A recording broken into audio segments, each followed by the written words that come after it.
What is up, guys? Welcome back to the Crew 2, and in this video I'm going to revisit the Creator's Ice Hunter Edition. This thing actually came out around 2 years ago, similar to the Combi Bus as well. It really is insane how old some of these vehicles actually are, but jumping back into this truck, guys, I can definitely see how it's insanely unique. Obviously, it's basically going to be like a crazy ice cream truck. You guys are going to see the cone on the top, plus like the little ice cream cones as well. The biggest thing though, guys, for one, I do really like the rims on this vehicle. The front are different than the back of them, and I would also love to have those rims for other vehicles. The back rims on this thing look awesome, but one of the biggest highlights of this truck, guys, for one, the exhausts are also in the front, and one thing I always really did like though is seeing some of these cars actually have a front end exhaust. You really don't see that all that often with many cars, but one of the biggest highlights, look how big the engine on this car actually is. I mean, this thing is honestly massive. You can also see the belts on the front of the engine, so that's a nice piece of detail. One thing I actually laughed about, guys, checking this out right now, the engine is basically as big as like the cockpit of this vehicle, so it really is going to be insanely oversized for this truck. But the biggest thing though is actually seeing how this Ice Hunter is going to do in its overall performance.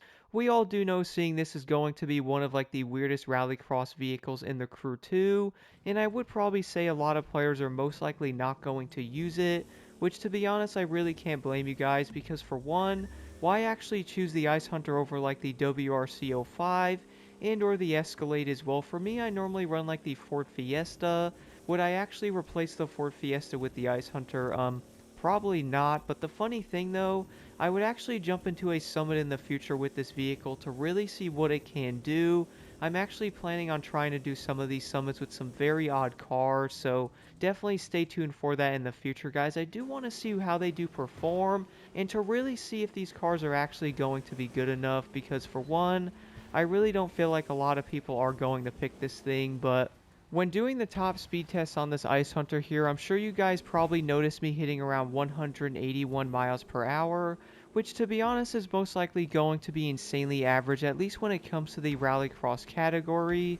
I would say basically most of the cars do around 180, especially with a Nitro Chemist set. This could be a way to like basically balance the class out, but I also do feel like there is going to be some odd gems like the Escalade. I also noticed the Ford Fiesta can also do 190, so some of the cars are going to be slightly faster, but at the same time I really would not expect like the Ice Hunter to be like a race car. Like imagine hearing the tone of the ice cream truck and you turn around and actually see this thing. I would probably say that's going to attract a lot of attention. Imagine seeing one of these at a car show. I really do think that would actually be a showstopper. But regardless though, guys, I really do think this thing is actually going to be insanely cool. Even though it's not like the best rallycross vehicle, I really do feel like it's going to be pretty dang unique and also fun to race around with. Sure, it's probably not going to be like the best thing to drive because for one, it's also going to be a 4-speed, so in some older videos, guys, I do mention going over the 4 speeds, especially if you are using manual. Sometimes trying to find a gear in this thing is going to be like gear hunting in a Toyota Tacoma. You're most likely going to have issues finding the gear you do want to be in. And of course, if you are looking for like a better and or like more speed to get into a higher gear, you're most likely going to shift into like, let's say 4th from 3rd. I was noticing sometimes the car might lose some speed, which is definitely going to be slightly annoying. So for example, on this truck, if you guys do go from 3rd to 4th gear, you will have to use nitrous to get the speed back up. And I was noticing the gears are going to be slightly bigger. For one, this thing does 180 and it's going to be a 4-speed, so it's going to be like roughly like 45 miles per hour or so per gear, which I would say isn't going to be insanely terrible, but it's also definitely not the best though. I would probably say most players are probably looking for like a 5th to 6th geared vehicle. That way they can actually get into speed a lot faster. But overall, guys, I do think the Ice Hunter is pretty nice to see back into the Crew 2. It really is insane. It's been like over 2 years since we've actually seen this thing.